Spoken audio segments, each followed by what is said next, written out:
शेतकऱ्यांच्या मागण्यांसाठी मुरबाड तहसीलदार कार्यालयासमोर आंदोलन. लोकमित्र रमेश हिंदुराव यांच्या नेतृत्वाखाली भातपिकाला हमीभावाची मागणी.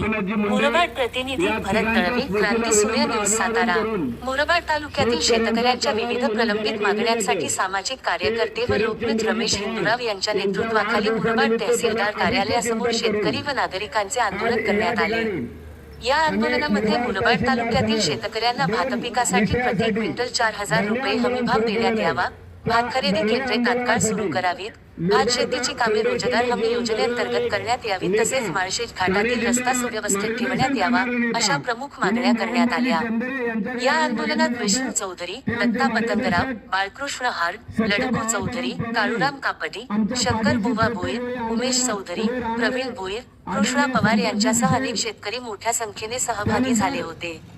यावेळी तहसीलदारांनी लोकमित्र रमेश हिंदुराव व आंदोलकांच्या सर्व मागण्यांवर सकारात्मक कार्यवाही करण्याचे आश्वासन दिले. या आंदोलनाला विविध राजकीय पक्षांचे कार्यकर्ते, भरत दळवी युवा विकास मंच, मुरबाड विधानसभा तसेच तालुक्यातील नागरिकांनी पाठिंबा दिला. शेतकऱ्यांच्या हक्कांसाठी सुरू असलेल्या या आंदोलनामुळे तालुक्यातील शेतकरी प्रश्न पुन्हा एकदा ऐरणीवर आले. दत्ता पतंगराव आणि वेगवेगळ्या गावातून आलेले शेतकरी अजूनही शेतकरी येतात. मित्रांनो, आपण मागे 12 आंदोलनं केली आणि त्या आंदोलनात सन 2020-21 मध्ये राहिलेल्या शेतकऱ्यांना 12 आंदोलनं करून 89 लाख रुपये मिळून दिले. या सर्वाला तुम्ही जरा साक्षी आहात आणि म्हणून हे बळ आपल्याला जिंकल्यामुळेच मिळतं. गेली 15 दिवसापूर्वी मागच्या रविवारी भाऊ मी शिर्डीला गेलो होतो आणि शिर्डीवरनं रात्री आलो. रात्री येताना 2.5 तास त्या घाटात लागले. किती? 2.5 तास. महाराष्ट्र शासनाच्या आम्हाला माहित असलेल्या नियमाप्रमाणे 5 किलोमीटरचा रस्ता खोदता येत नाही असं आम्हाला माहित आहे. जर शासनाला याबाबत माहिती असेल तर त्यांनी ती कळवावी. एकाच वेळी 17 किलोमीटर रस्ता खोदून ठेवला आहे. 3 बस 3 वाहने त्या ठिकाणी नादुरुस्त होती. एवढा जनतेला त्या ठिकाणी त्रास होतोय हे माझ्या लक्षात आलं. दुसऱ्या दिवशी मी पत्र दिलं. त्यानंतर गेली 2-3 वर्ष दिवाळी लगेच झाली का भात खरेदी केंद्र सुरू व्हायची. लवकर भात केला तर लवकर पैसे येतात आणि म्हणून ती लवकर व्हावीत ही आमची मागणी आहे. ती मागणी आता सध्या शेती करताना शेतकरी मेटाकुटीला आलेले. यंत्राचा वापर, खताचा वाढते भाव, बी बियाण्याचा वाढते भाव, वाढती मजुरी यामुळे त्याला जे सध्या शासन देत आहे 2278 रुपये तो प्रति क्विंटल भाव परवडत नाही. म्हणून त्याला 4,000 रुपये हमी भाव मिळाला तरच शेतकरी मुरबाडचा जागा राहील, महाराष्ट्रातला जागा राहील.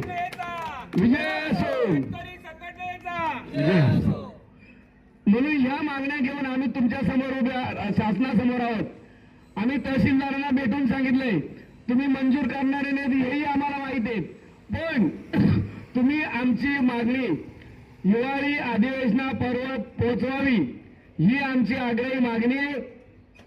तर ती मागणी त्यांनी पोहोचवली की नाही याबाबतचा आम्हाला अजून काही पत्रांनी खुलासा झाला नाही. दुसरं, या नॅशनल हायवेच्या कार्यकारी अभियंता आहेत त्यांनाही आम्ही पत्र दिले, त्यांनाही कळवलंय, मात्र अजून त्यांनी कोणतीही कार्यवाही केलेली नाही. हा कोणता सवाल? त्यांच्या कार्यकक्षेत मुरबाड बस स्टँडच्या समोर रस्ता आहे आणि तो कमी केलाय. म्हणजे उद्या जरी तर भविष्यात वाहतूक कोंडी झाली, आम्ही आधी आहेत उद्या आम्ही नसू, पण आमच्या मुलाबाळांसाठी असलेला रस्ता जर कमी झाला, वाहनाची संख्या वाढतीये आणि तुम्ही रस्ता अरुंद करता, शेतकऱ्यांच्या जमिनी बिंदास घेतल्या, तिथं कुठेच तुम्ही काय हे केलं नाही, मोबदला दिला नाही आणि इथे का जागा सोडली? गटार असताना तुम्ही त्या ठिकाणी आत गटार का घेतलं याचा आम्हाला खुलासा व्हावा.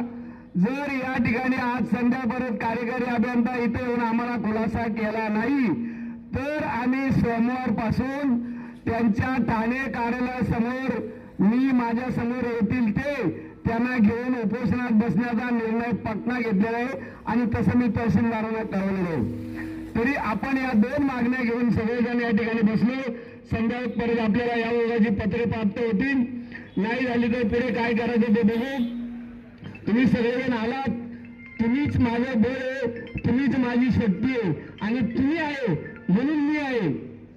मी तुमच्याशिवाय नाही. म्हणून या आंदोलन कोणत्याही पक्षाचं, धर्माचं, जातीचं, पंथाचं नाही. ते गरजवंत शेतकऱ्याचं आहे.